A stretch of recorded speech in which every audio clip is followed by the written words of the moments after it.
So the next part that we're doing, this was the hole that I had for the plug receptacle on my last trolling motor. And so this hole is a bit small. So I have to re-drill this to 1 3/4 inches.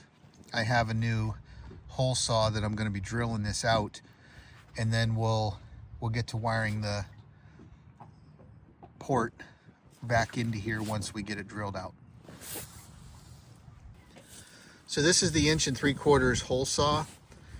Interesting fact, I went to Lowe's and the Craftsman version of this with the arbor was 12 bucks. Just to buy the blade itself, because I already have a couple arbors that would fit this, but just to buy the blade itself was like 15 bucks.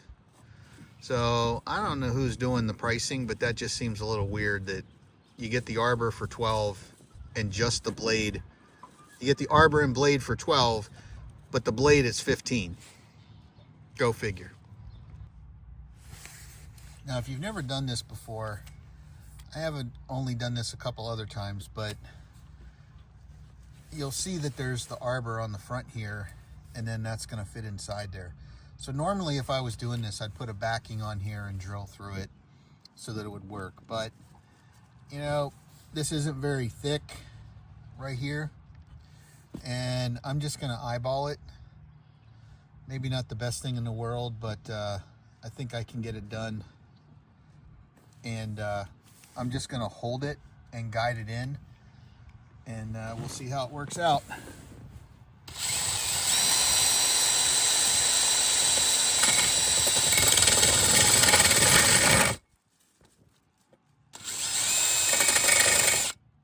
What I'm doing now is dry fitting it just to make sure that everything fits and the hole fits before we get into the wiring. So for the motor guide that I had before, I had to have a smaller gauge, which typically isn't ideal because you can see this is probably a 4 or 6 gauge wire here coming from the harness back to the battery. And with this, I've got enough and a larger hole here on the port that I can just cut it back here and attach it directly to the port. I don't need this this janky patch cable that I had to do on the old trolling motor. So let's take care of that. Now, something else that I don't know if you you do this on your boat, but inside here, in there, I actually have some clips to hold the wire, because at least on this boat, if I let this go, it's going to fall down into the bilge, into the bowels of the boat, where it fishes all the way back to the console. And when I was putting on this originally, that happened a couple of times, and my God, what a project to get it pulled back out.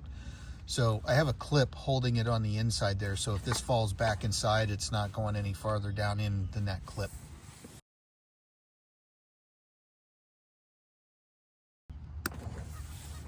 See how that fell back inside? If I wouldn't have that clip on there, this thing would have been gone down inside there.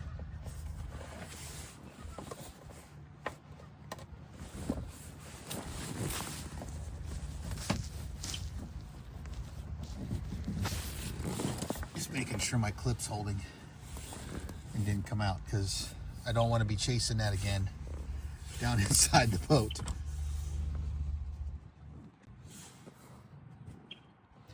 So for this large size, I can't really use my trusty wire strippers, so we're gonna have to do this by hand. What I mean by that is, this is where you gotta be careful with this stuff. You gotta do it by hand. So I want to strip enough wire back to fit inside of there. So maybe a 1/2 inch. Maybe 3/4 at most. Now you don't want to come outside the back here too much, so you don't want to do it too far. So I'm going to say about right there where my thumbnail is.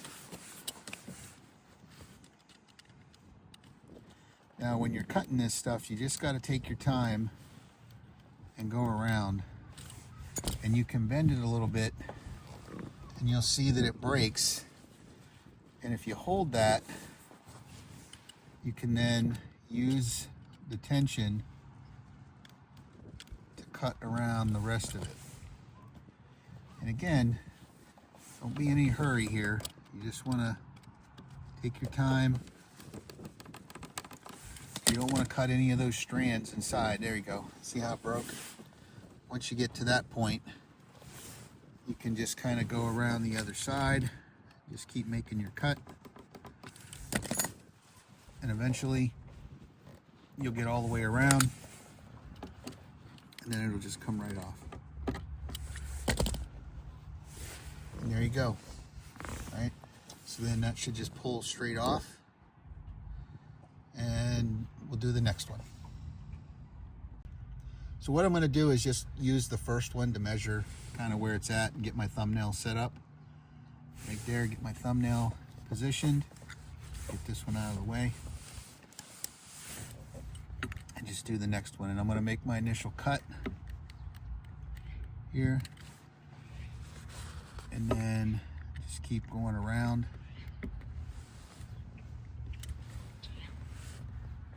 Again, same process as before. You break it apart, make another little cut. Now, if your blade's sharp enough, you don't really need to saw it. I don't know if you saw what I did there. You don't really need to saw it like this. You can just press down on it, and it will cut through that plastic sheathing. And you'll feel the resistance when it gets down to the metal. You'll feel it hit that and kind of know when to stop. And you don't want to cut it so far down in that you're cutting these strands, because that's going to lower your ability to pass voltage across the wire. All right, so both of these are stripped off. I think we're ready to start putting them in the port here. Now, the way this works is you have these set screws, and again, I'm going to be wiring the first hole and the second hole.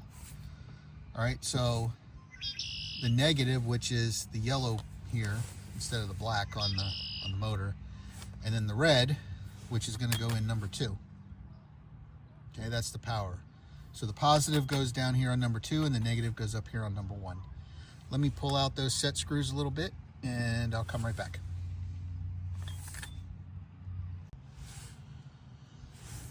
All right, so I mentioned on the plug video, but with these set screws, you don't want to pull them all the way out.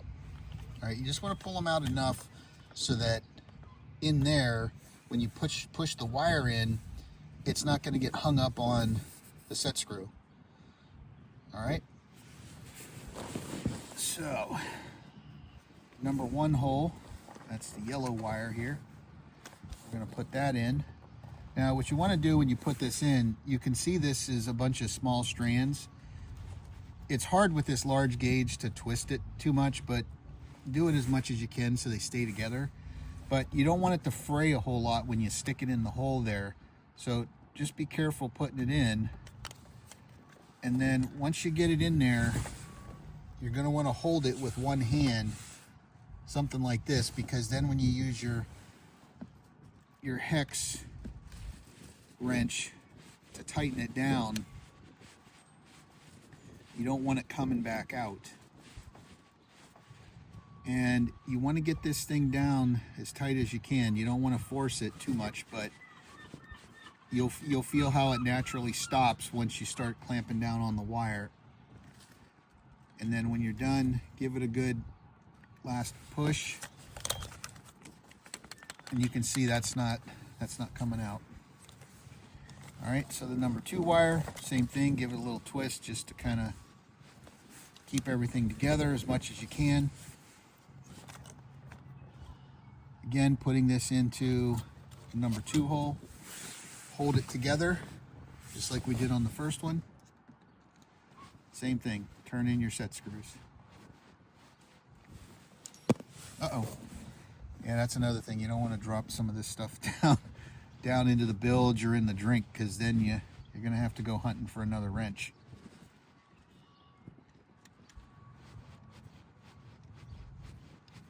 keep turning this till you feel that resistance, and then give it a good last couple cranks there on it.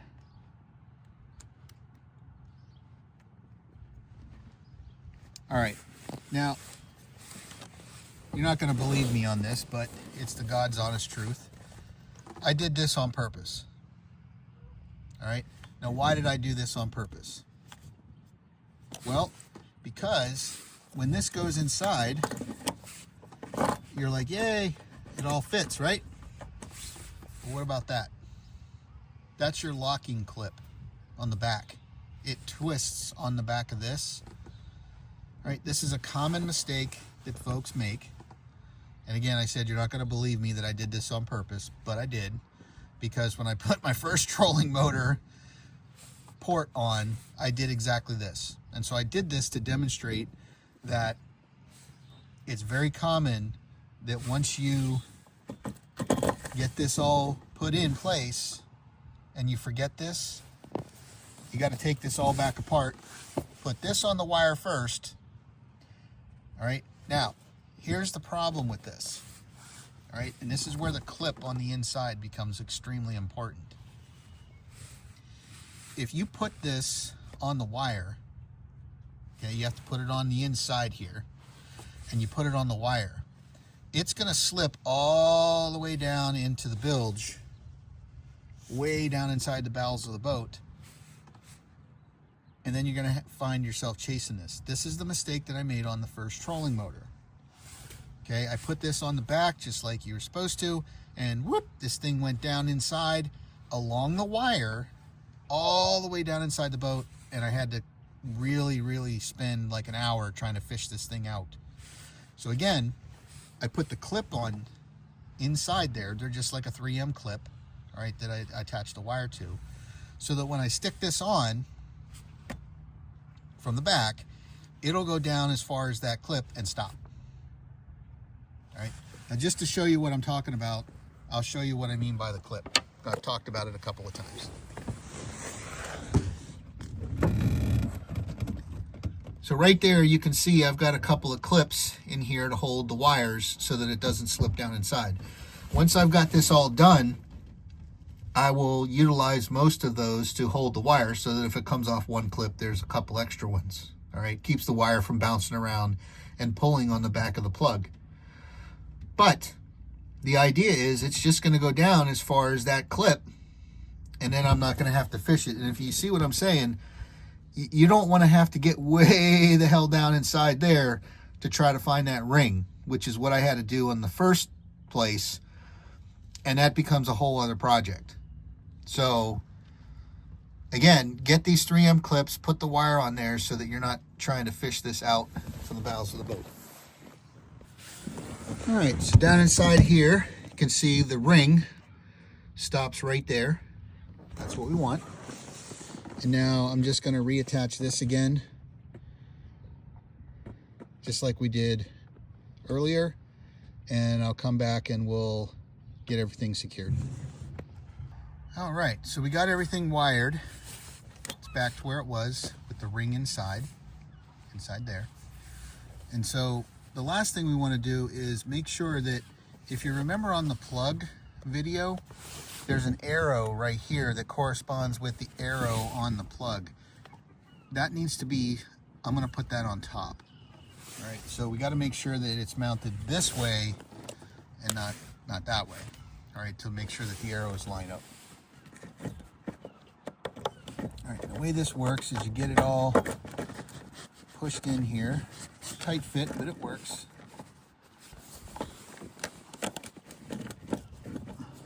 All right, there we go. All right, now we got to get inside. Move the camera here. We're going to get inside, and you have to take that ring, slide it up along the wires, and turn it onto the back of this.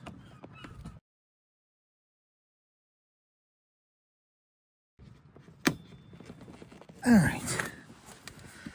Now, It's a little crooked, but this is where you can straighten it out and get everything right.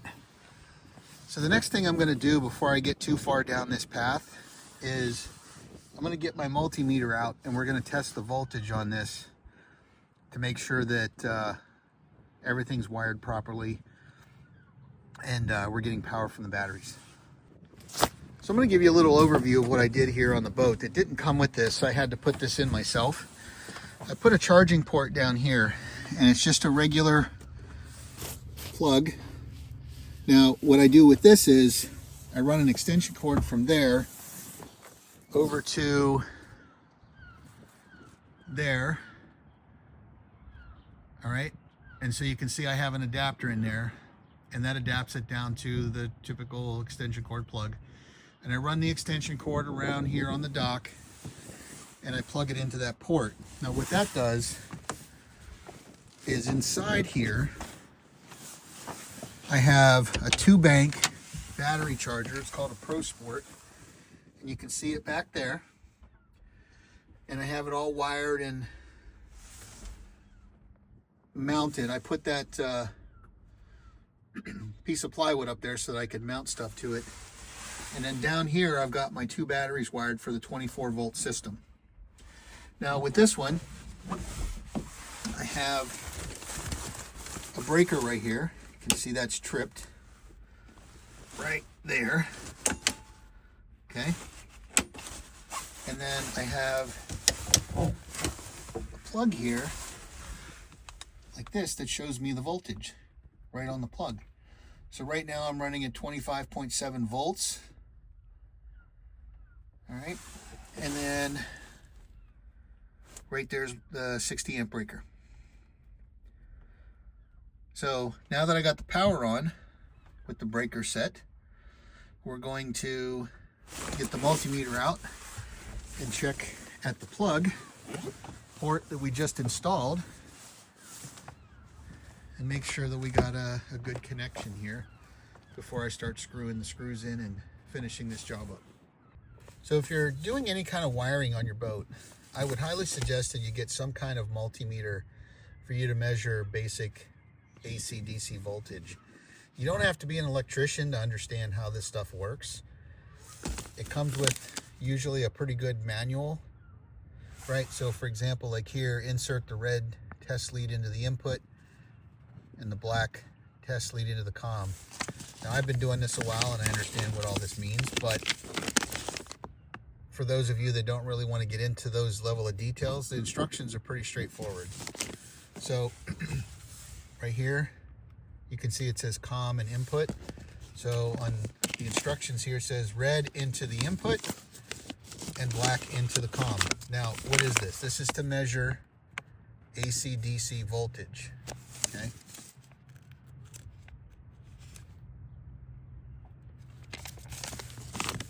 So red into the input, black into the comm. All right. What does it say on the next page?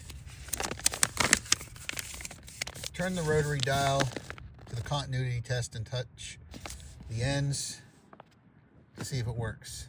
All right, so the continuity is this one right here.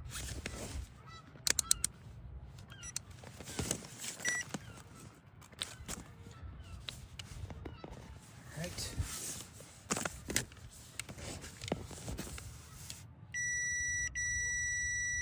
Okay, it's making a tone. What does it say for a continuity check? The buzzer will beep and the indicator light will come on if the test leads are normal. Yep, so we got that done. Now turn the rotary dial to the V, which is voltage, right there. All right, now on mine, you can see that the numbers are going a little bit haywire. You push the 0 button to kind of zero it out until it gets down to, you know, pretty much nothing. And that'll zero your numbers out. All right, now remember, the black wire was in number 1, and the red wire we put in number 2. And so we want to touch that inside the outlet onto the metal.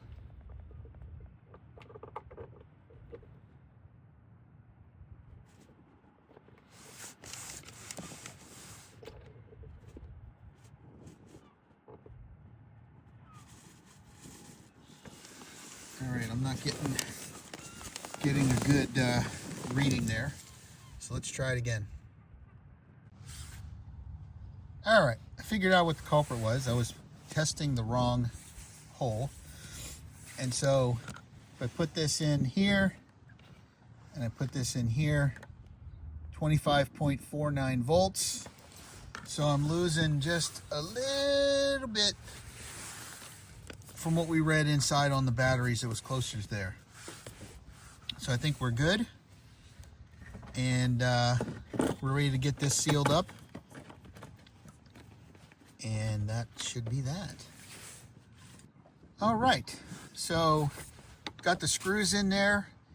Everything is all sealed and set up. We're ready to bring the trolling motor down and hope and pray that all the measurements were correct. I think they are. It'll be pretty close. But there you go. Wiring the trolling motor plug outlet and mounting the Garmin quick release puck onto the top of the boat. That will conclude this video. I hope you will like and subscribe and comment down below. I will see you on the next one.